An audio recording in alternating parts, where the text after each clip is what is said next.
Dr. Tomas H. Holmlund, attending Neurologist and Medical Director of the Neuromuscular Center, MDA Clinic at DENT Neurologic Institute, along with John Hamilton, a carpenter for more than 30 years who was diagnosed with ALS in 2016, to joining me now to share a patient-physician perspective on what it means to be diagnosed with ALS in 2018. Thank you so much for joining me today. Thank you for having us. Thank you.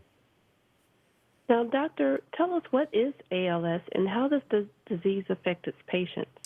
So ALS, or it's better known as Lou Gehrig's disease, this is a neurologic disease that causes weakness. And this weakness can occur anywhere. It can be in a hand, a foot. It can even affect the tongue and cause slurring of the speech. And what sets it apart from any other disorder is that this is relentlessly and quite quickly worsening. So if it starts in a hand, the weakness, it spreads to involve the arm and then can go further up. And this occurs without any pain or numbness or tingling.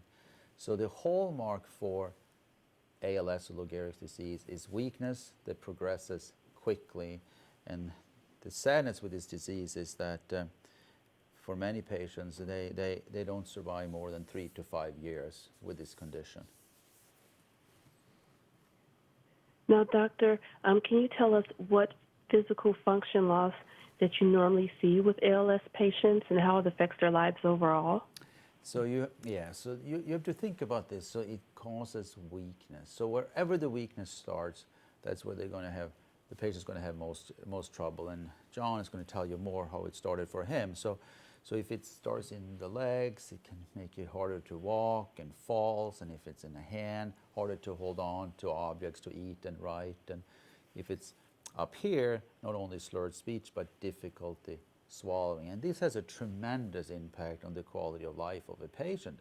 Early on, not much of a trouble because it's so mild, but always it progresses and it has a tremendous impact on the patient's quality of life.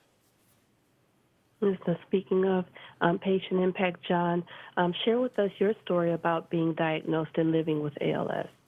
Yes, I'd be happy to. My road to being diagnosed with ALS started when I had injured my leg, my ankle, and I had to get an x-ray taken and met with an orthopedic doctor. And as I'm in the examining room, he's examining my legs and he asked me, why are my legs so weak?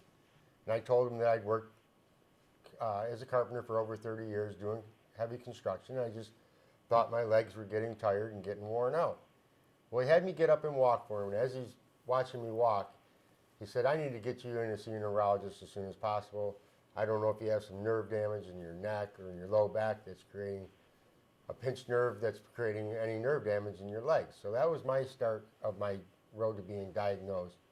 I got in to see Dr. Holmlund, and he ran me through a series of extensive testing and so on. And as he said, my ALS is in my legs. So I've just about lost all the strength in my legs. And so far it's staying in my legs. And I am currently on the new Radicava drug, doing the infusion therapy to hopefully combat it and keep slow the progression down. Thank you for sharing your journey with us. And tell us, what advice do you have for others living with this condition, or even those that are caring for people with the condition? Oh, that's a tough question. My advice is to just keep your strength.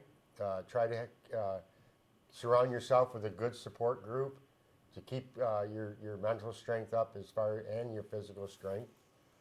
Fortunately, I have a beautiful, loving wife that's been there right beside me every step of the way. I have my children that are very involved, close family and friends. That's my support group. And a good doctor that's been by my side every step of the way to give me every available chance of research that's coming out, to keep me abreast of what's maybe coming out. And that's my advice. And if I could just retrace one time, if I could just bring out the symptoms that I was experiencing with my legs, just to educate the people that they might be experiencing the same symptoms that I had. My symptoms were that I was tripping a lot. I was stumbling. My legs were getting very weak. So when I would carry any weight, they would get wobbly. My sense of balance was off. So that was the the forewarning symptoms that were showing up. But at the time, I didn't realize what they were. But now that I've had time to reflect on the disease and know what the symptoms are, I just wanted to bring that out to educate the public so they can listen to their bodies. And if something like that's happening, they could, seek medical advice. Absolutely, and I appreciate you reiterating those symptoms that you experienced with us. Now, doctor, tell us about, there's a new treatment option available. So tell us a little bit more about that and how that can benefit people living with ALS. So the new treatment is called Radicava, and it became available in September of last year. And this is an infusion a patient gets frequently. And what it does, it slows down the progression of ALS significantly. Now, it doesn't stop the disease, doesn't reverse it, but it does slow it down. And this has an impact on the patient, but the full impact of this patient, we simply don't know as of yet. It's going to be some time to fully understand this. And this, besides slowing down the progression, it also gives us the treatment options and give the patients hope, more hope than they used to have prior to the availability of this drug.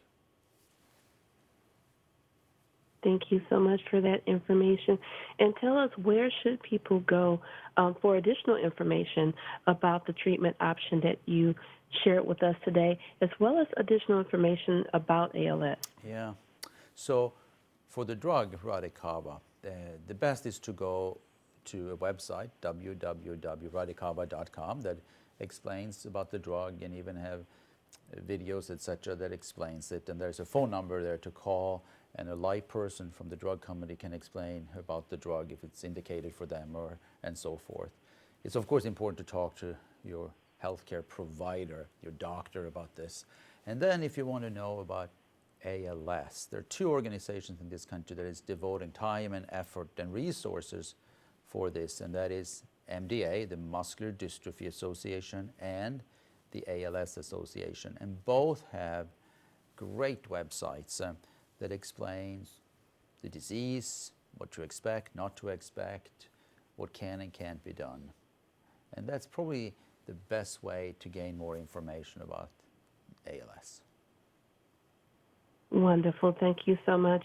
And again, for more information on Radicava, visit www.radicava.com for information on that treatment option.